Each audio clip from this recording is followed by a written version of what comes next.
Hello there, and welcome to another edition of the Charleston Leadership Interviews. My name is Meg White, and I am a senior consultant at Delta Think, as well as a director of the Charleston Conference.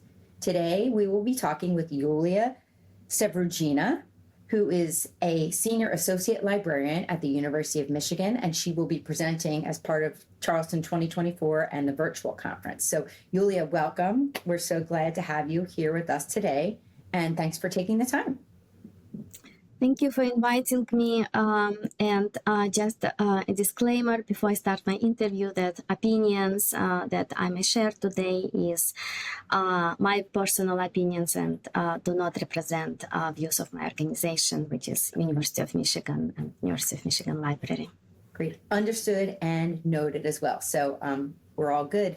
So I want to start a little bit about this. Is a great chance for some of our attendees to get to know you a bit better. I'd like to start with your professional history. You've got a really diverse background.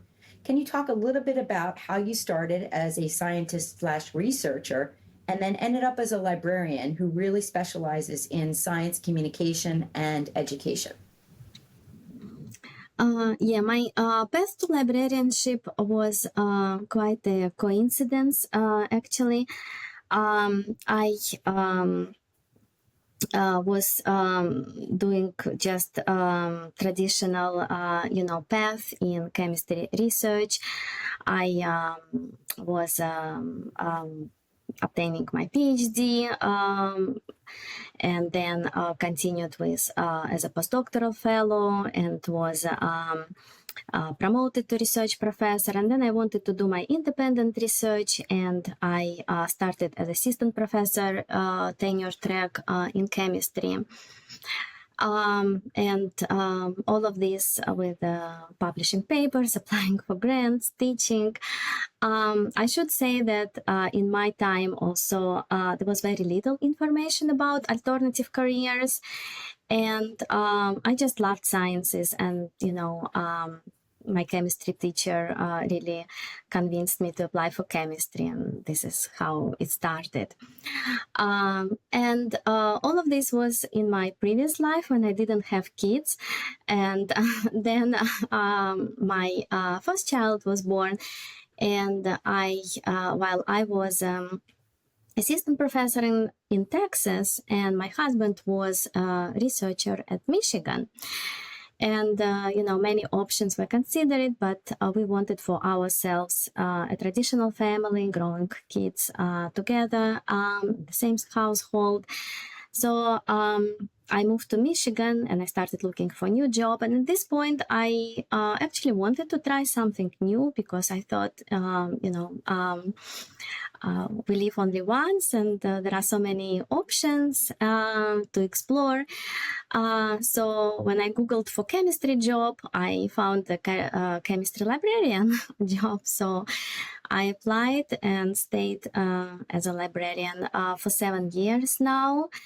And I'm very happy that this opportunity came, because it really gave me a different perspective at academic research, and really expanded my horizons and allowed me to try something new. So I'm very happy with this opportunity. Yeah, there is so much to me that's inspiring about what you just talked about.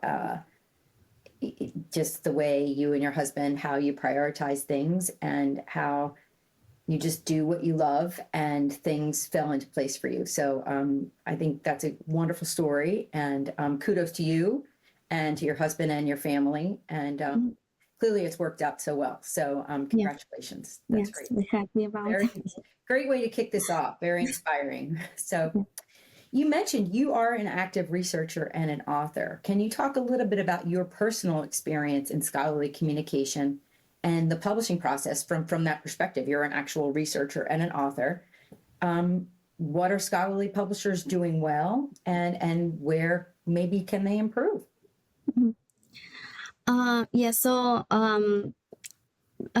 Doing the chemistry research for about 20 years, right? So I've learned from my advisors that, about research life cycle, and that part of this research life cycle is actually sharing the results of your work with the world so that others can continue, and can improve it further.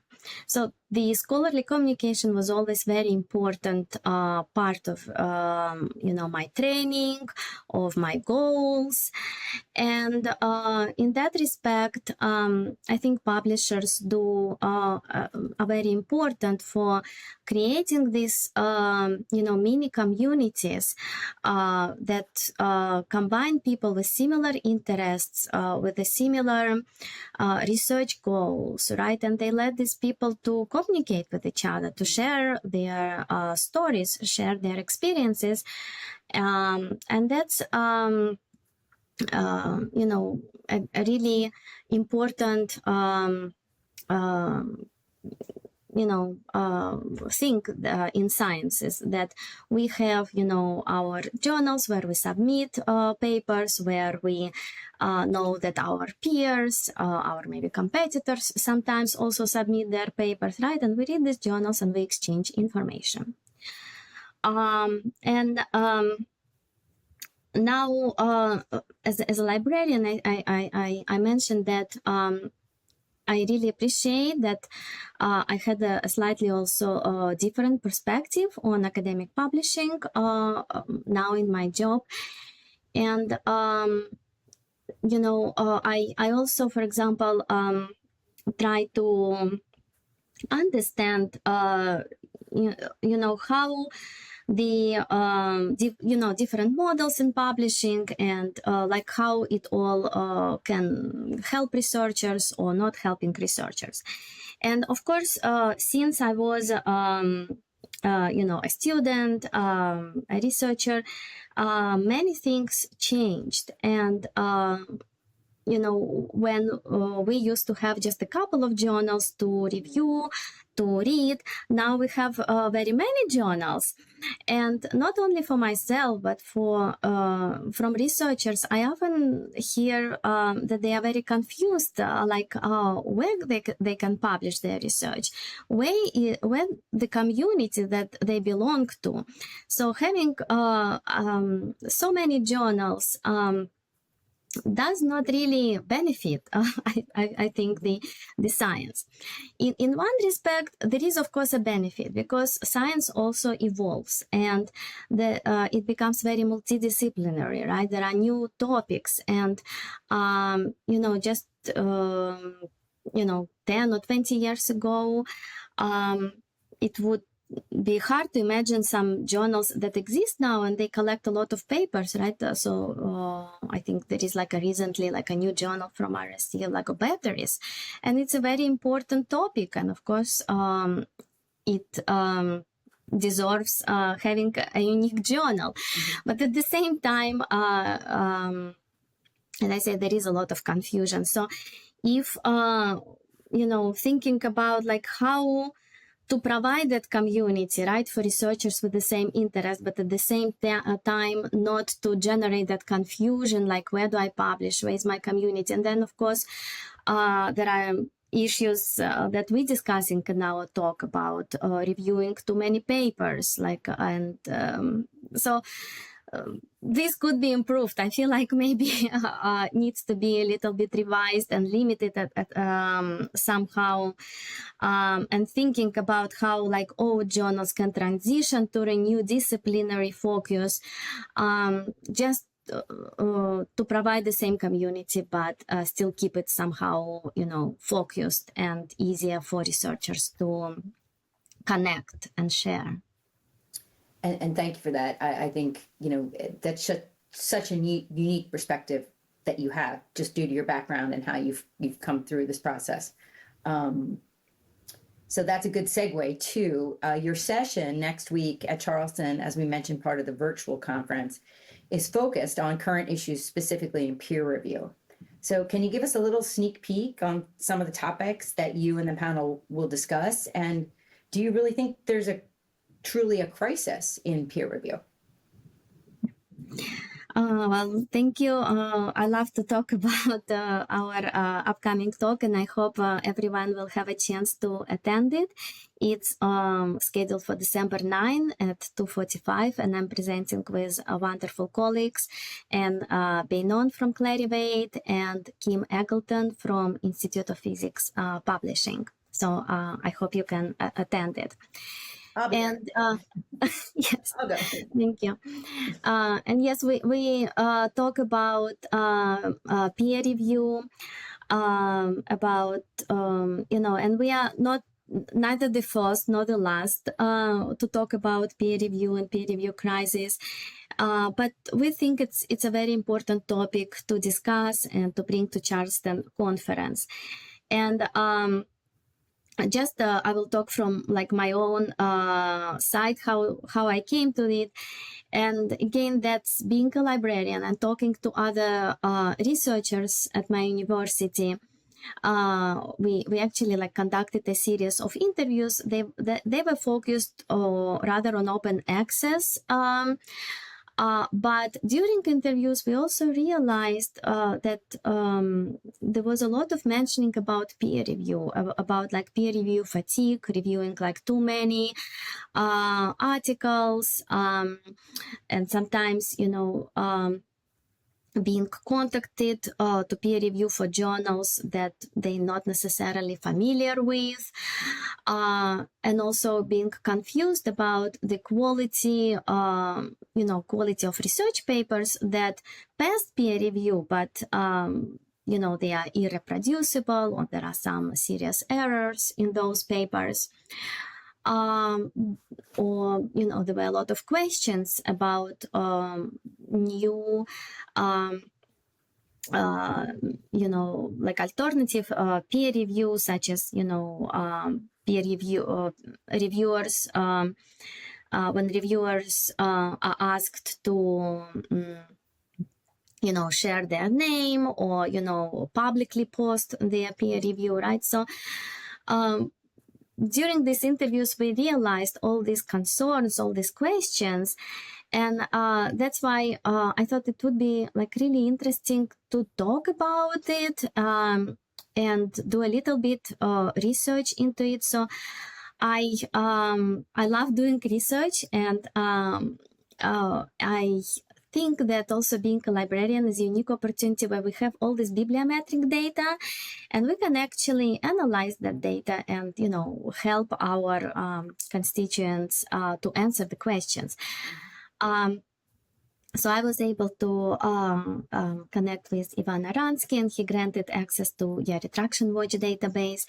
And that's how I started like analyzing retracted papers. And for this talk that we will present next week, I focus specifically on papers with fake peer review. So how these papers, were published, and then luckily, right, they were finally identified as having fake peer review. So how can we identify these papers, right? Like, what are the issues present in these papers? Is it connected to individual researcher, or maybe or some third party like paper mills and so on? So and my colleagues also, they discuss how these could be improved with a transparent process, with a better communication, with a better policies from publisher side, and also better maybe institutional overview, and even researchers also being more attentive to papers they read, papers they review, right, and papers they analyze. So it is very important, and we hope to address some of it in our talk. Yeah. I'm really looking forward to it. And, I was fortunate enough to moderate a session for Charleston that will be part of the virtual session, and it was in person as well, with Ivan Aransky and Elizabeth Bick. And, just about research integrity. And you mentioned some of the systemic problems. Is it just a bad actor, or is it an organization like a paper mill coming in? to corrupt the process. But one of the things that came out of that conversation in person at Charleston was the need for collaboration, awareness, and collaboration. So I think, by your efforts and then by sharing your efforts, you're really helping to contribute, solutions to both of those, that raising the awareness, but then also offering some practical solutions. So looking forward to your panel, you and your co-presenters. So Thank you. thanks for that. So, and I don't know the answer to this question. Have you attended the Charleston Conference before or participated in it in the past? Yeah, this was my actually first time I attended the conference, and I was very lucky to be able to attend it in person in November. And I was very impressed with the quality of talks, with the range of topics offered at the conference. And I was very happy that the focus of this year, at least like a lot of talks that I attended, were about research integrity, because this is a topic that I explore a lot. And I think also, like, for me as a librarian, I remember that when I was a researcher doing my research, sometimes we are too focused on our projects. They are important projects, and they have benefit in terms of science, but sometimes we maybe overlook or don't really pay attention to like broader issues, right? Like, where is my paper is published, like who has access to it, or does everyone have a chance to read it, right? Or like is it a good journal to publish, right? So like so I think, yeah, like, research integrity is very important to remind researchers about it, to educate them, and that's what I'm trying to do in my role. So trying to provide some guidance, to design some classes,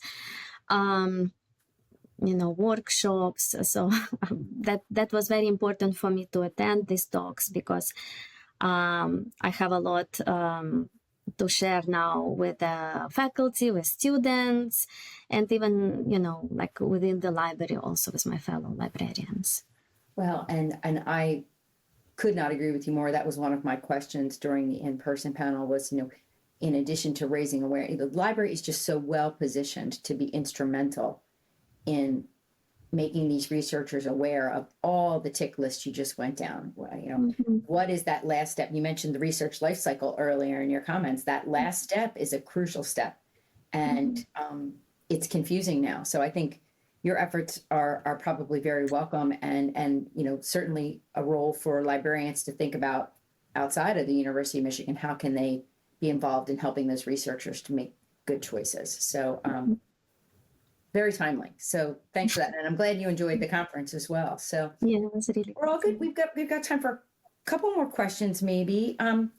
Let's talk. You're a librarian, and you're clearly a scientist.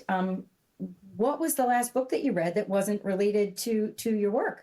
Can you share that? Yes, so I really like history, and actually one of the books I'm reading now is called Time Second Hand from Svetlana Alexievich. She got Nobel Prize for this book in 2015, so I thought, it's a good opportunity. I should read it. Yeah. I haven't read that, so I'm going to make note. That has not hit my radar screen. So thank you for that. And it's very well written. Yeah. Yeah. Can you repeat that one more time? The book was? It's Time Second Hand. Okay. And it's Svetlana Alexievich.